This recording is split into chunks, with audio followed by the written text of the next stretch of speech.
সালাম আলাইকুম। আমার নাম রায়হান। তো তোমরা দেখতে পাচ্ছ আমি এখানে মাটি খুঁড়তেছি। মাটি খোঁড়ার ভিতরে অনেকগুলো কারণ আছে। কারণ কি বলতো?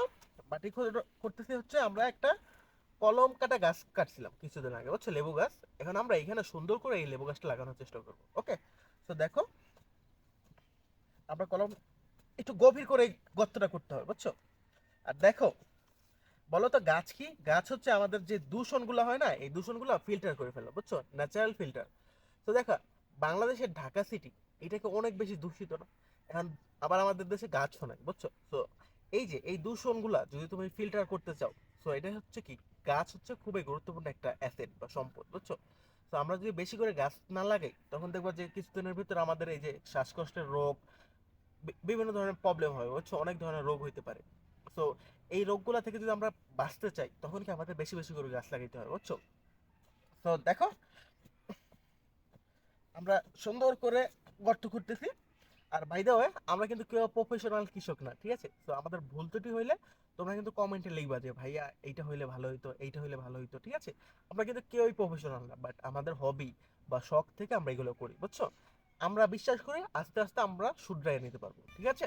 আলহামদুলিল্লাহ, আমাদের গর্তটা করা কিন্তু শেষ হয়েছে। তো দেখো, আমরা এখন বলেন, একটু এমনি আসো তো, আচ্ছা একটু দেখো তো। আমরা কিন্তু খুব বড় গর্ত করি নাই, ছোট একটা গর্ত করছি। এন্ড দেখো, এইটা হচ্ছে আমাদের সেই শিকড়টা, বুঝছো, এই যে গাছটা, ঠিক আছে, কলম কাটা গাছটা। এন্ড এই গাছটাই আমরা এখন রোপণ করার চেষ্টা করবো। তো বিসমিল্লাহ, দেখো, আমরা এইভাবে রাখলাম। আমরা কিন্তু এটা প্রথম গাছ লাগাইতেছি, বুঝছো, কলম কাটা আমরা জানি না। আমরা নিজেরা শিখতেছি, বুঝছো, কিভাবে লাগাইতে হয়।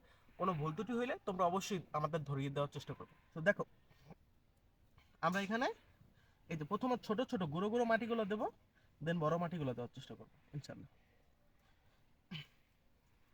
তো এটা হচ্ছে একটা লেবু গাছ, বুঝছো। লেবু কিন্তু খুবই উপকারী আমাদের স্বাস্থ্যের জন্য, তাই না? তো আর এখন যেই ফরমালিনের যুগ, মানে বিভিন্ন ধরনের ফলে মূলে আমরা দেখতে পাচ্ছি যে অনেক ধরনের বিষাক্ত পদার্থ ইউজ করতেছে, যেগুলো আমাদের কিডনি, হার্ট, লাঞ্চ এগুলোর জন্য খুবই ক্ষতিকর, ঠিক আছে। তো আমরা যদি সবকিছু নিজেরাই ফলাইতে পারি, বা অথবা 50%-এর বেশিও যদি নিজেরা ফলাইতে পারি, তখন কি আমাদের জন্য এগুলো ভালো হবে, বুঝছো। তো তোমরা সবাই কৃষিতে আসার চেষ্টা করো। কৃষিতে আসলে আমরা আরো বেশি সমৃদ্ধশালী দেশ হইতে পারবো। আচ্ছা, তো মোটামুটি আমরা দেখো গাছটা কিন্তু গাছের নিচে যে মাটি আছে ছিল, সেগুলো দিয়ে দিয়েছি, ঠিক আছে। এখন আমরা একটু কাঁচি দিয়ে এটাকে মাটিটা যেন মজবুত হয়, তো এই জন্য আমরা এখানে দেখো একটু ইয়ে করে দিচ্ছি,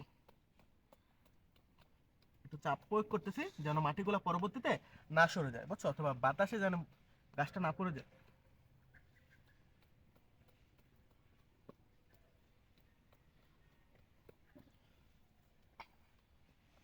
তো মোটামুটি কিন্তু এই পর্যন্ত দেখ, আমরা এখন এটাতে পানি দেওয়ার চেষ্টা করব।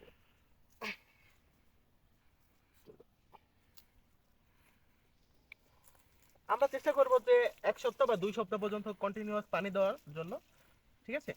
বিসমিল্লাহ, আলহামদুলিল্লাহ, দেখছো কত সুন্দর। আর যেহেতু শীতকাল, তো পানির তো এমনিতেই সংকট, বুঝছো। তো যেহেতু বৃষ্টিপাতও কম হচ্ছে, তো আলটিমেটলি আমরা পানি দেওয়ার চেষ্টা করব। তো এই তো, আমরা আমাদের গাছটা রোপণ করে ফেললাম। ধন্যবাদ তোমাদের সবাইকে এত কষ্ট করে, এত ধৈর্য ধরে ভিডিওটা সম্পূর্ণ দেখার জন্য। আসসালামু আলাইকুম।